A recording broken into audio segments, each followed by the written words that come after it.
வணக்கம். முருங்கைக்கீரை தண்ணி சாறு செய்யறதுக்கு ஒரு பிடி துவரம்பருப்பு அலசி வச்சுருக்கேன். அது கூடயே ஒரு பச்சை மிளகா, 10 போல் சின்ன வெங்காயம் அளவுக்கு தண்ணி சேர்த்துக்கலாம். கொஞ்சமாக மஞ்சத்தூள், தேவையான அளவு உப்பு,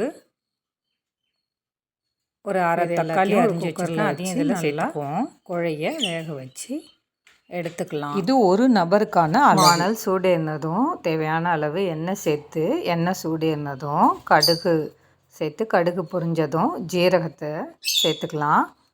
10 பல் பூண்டு பொரிஞ்சதும் சின்ன துண்டு இஞ்சி தட்டி வச்சுருக்கேன், அதையும் இதில் சேர்த்துக்கலாம். 10 போல் மிளகும் தட்டி வச்சுருக்கேன், அதையும் இதில் சேர்த்து கொஞ்சம் வதக்கிப்போம்.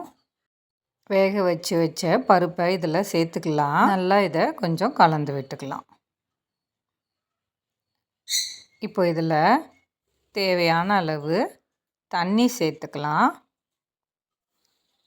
இது தண்ணி நல்லா கொதிக்கட்டும்.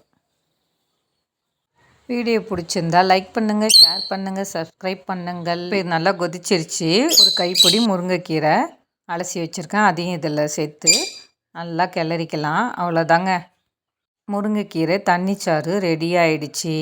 இது பச்சை கலர் போகிறதுக்குள்ளார ஆஃப் பண்ணிட வேண்டியதான்.